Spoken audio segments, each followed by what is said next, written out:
There seems to be a lot of theories out there about why people procrastinate, and there's probably some truth to all of them. Myself, I choose to think of it merely as a bad habit that I started forming as a kid and carried it with me into adulthood. Like most people, it was easy to recognize that I procrastinated, or probably at the very least distracted myself too much and too often from what was really important, kind of a self-sabotage. The weight of some of the responsibilities hanging over me every day, deadlines getting closer, and knowing that I wasn't doing enough about them was mentally excruciating, kind of a self-torture. I was very good at distracting myself, more TV than I wanted, social media, checking emails way more than necessary. I really wasn't even sure where the time was going on a lot of the days. Have you ever felt like you were too busy to get important things done, but couldn't really explain what you were doing instead? That was me. I did know that, and I also knew there was an opportunity to be way more productive. I wanted more, and I wanted way more from my time, and ultimately for myself.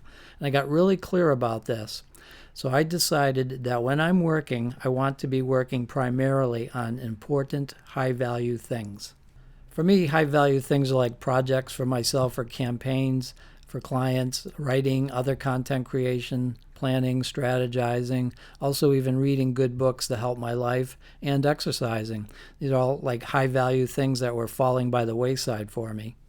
So for your life, the high-value, important assignments may be the same or somewhat similar, whatever is relevant to what you do for a living, whether you're an employee, self-employed entrepreneur, a writer, an artist, whatever you do for a living, there are high-value and low-value things that need to be done, and even no-value things that you might agree we shouldn't spend any time on. So with all this in mind, I developed a simple system for myself to make sure that I was optimizing my time and work activities better. My theory was that if I could defeat procrastination and get rid of as many distractions as possible, I would probably remove the torture that procrastination was delivering to me. I would get more value work done, more high-value work done, and not only would it be done sooner, but it would also be done better, and I was right. I'm going to share my insanely simple system with you right now that I still use every day, and I'll probably use it forever. It just keeps me focused. Now, I believe this system will help you too if you're fighting this, and if you'll commit to it. Hell, it's worth a try, and it's free. To be able to replace bad habits, and I feel very strongly about this, to be able to replace bad habits with good habits is a gift that we owe ourselves every day. We are definitely worth it. And if this system does work for you, I'm hoping you'll teach it to your kids also. If they're putting off important things too, then they're going through the same mental hell that we do. Let's face it, when we procrastinate, it's not as if we're not doing anything. We're actually doing low and no value activities instead. For some, every day, all day. It feels kind of silly once we realize that's what we're doing with our time. This insanely simple system requires 3 very inexpensive tools. The first is a dry erase board of any size. Mine is 11 inches by 14, which I bought at a Walgreens drugstore near me for about $6. You can also buy them online. The second tool, very important, is a simple digital kitchen countdown timer. I tested a few, and the one shown here works perfect for this. It's an XREXS and costs $10 on Amazon. Now, cell phones have countdown timers too, but I would go ahead and spend the $10 and get one that's dedicated just for this. The third tool is just a common notebook. I use 1 page of the notebook for each day. None of this requires much time at all. So the first step for the dry erase board, we write our highest value projects, campaigns, other assignments or tasks, those things that tend to get postponed, even though they are the most important ones. I try not to have too many of these on the board, somewhere between 2 and 5. These are the most important ones. When one gets completed, it can be replaced by another. Once the board work is completed, which takes very little time, we want the board always in a very visible place, as close to our view as possible all day. We want to be constantly reminded that as much of our work time should be spent working on what's on that board. Also, at the very top of the board, you're going to put your main why as to what you want from your efforts. Usually your why is what you want your rewards to be for the great work you're going to start producing. Your why may be that you want your kids to go to great colleges. Maybe you want more financial security. Maybe live a more satisfied life. Could be material things, whatever most important to you. This system is going to help you to manifest them. Next comes a pad, which has one day on each page and should be dated. I typed this so you'll be able to read it, but I just jot mine myself, and you'll probably want to do that too. On the left side of each page, project what you expect to be working on in 2-hour segments. For instance, if you begin your workday at 7 a.m., then project what you expect to be working on from 7 to 9 a.m., no further than that.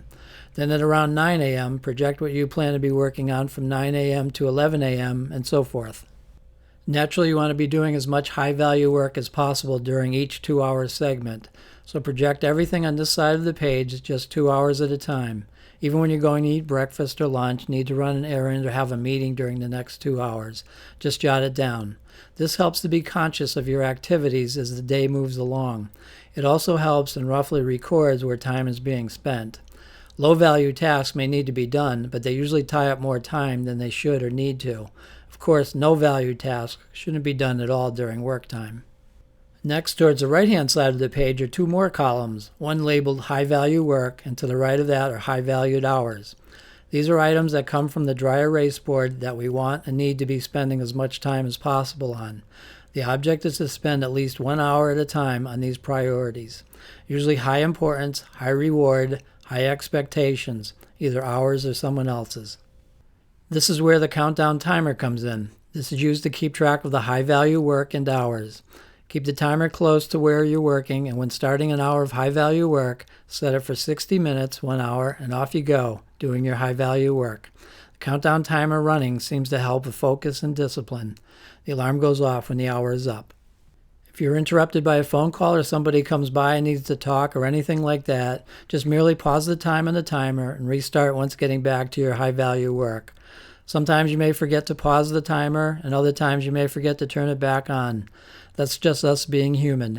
It seems to work out in the end, though. Then after we work on a high-value task for an hour, we put a 1 under high-value hours.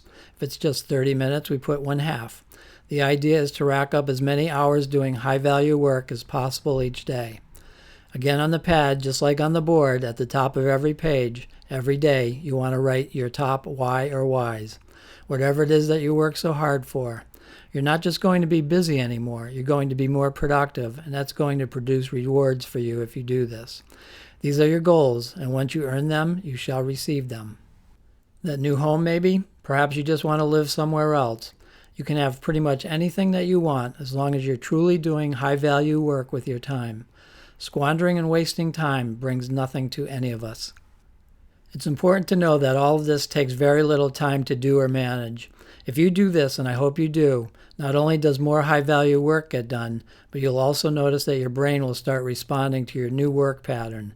In other words, your brain starts becoming trained, and guess what? This is the main payoff for you.